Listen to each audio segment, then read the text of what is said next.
कुछ दिया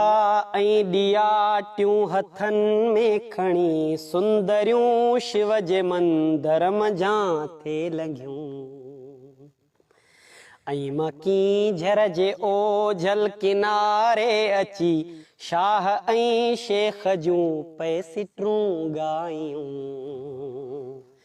कुछ दिया ऐं दिया टियूं हथनि में खणी सुंदरियूं शिव जे मंदर मझां थे लॻियूं घिंड मंदर जो कोमल हथन जो छुआ दूर ताईं हवा में पड़ा डावया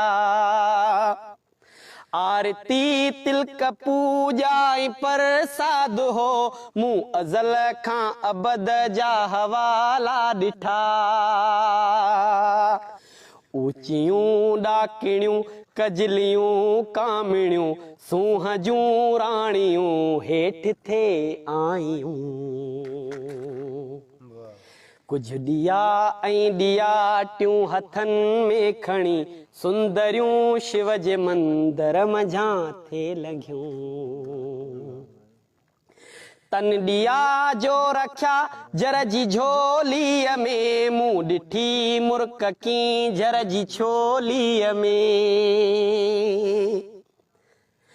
तन दिया जे रखिया जर जी झोलीअ में मूं ॾिठी मुर्क की जर जी छोलीअ में सूंह जा नेण की जर जे नेणनि चुमिया पोइ गुम थियूं अखियूं कंहिं पिरोलीअ में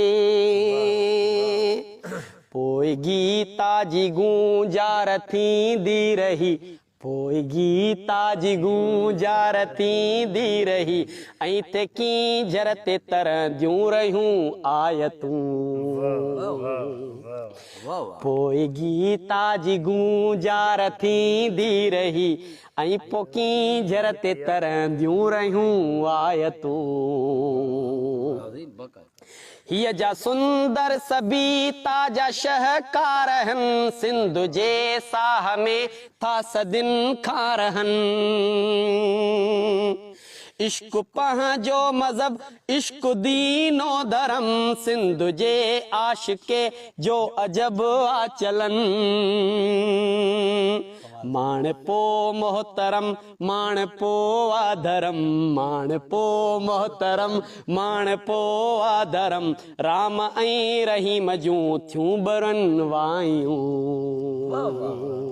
माण पो मोहतरम माण पो आधरम राम रहीम जूं थियूं बुरन वायूं कुछ दिया ऐं दिया टियूं हथनि में खणी सुंदरियूं शिव जे मंदर मझां थे लॻियूं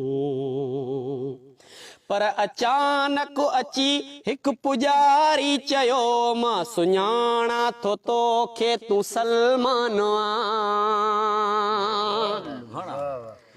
पर अचानक अची हिकु पुजारी चयो मां सुञाणा थो तोखे तूं सलमान शिव जो आहे मंदर आहे पूजा जो घर तूं हलियो वञ हितां जो मुसलमान पर अचानक अची हिकु पुजारी चयो मां सुञाणा थो तोखे तूं सलमान शिव जो आहे मंदर आपू आहे पूजा जो घर तूं हलियो वञ हितां जो मुसलमान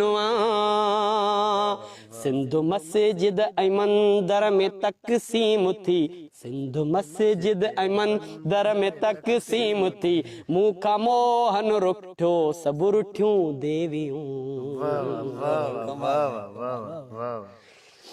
सिंध मस्जिद ऐं मंदर में तक़सीम थी मूंखां मोहन रुठियो सभु रुठियूं देवियूं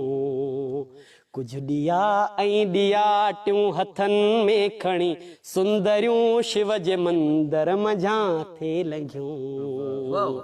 ऐं मकी झर जे ओझल किनारे अची ऐं मकी झर जे ओझल किनारे अची शाह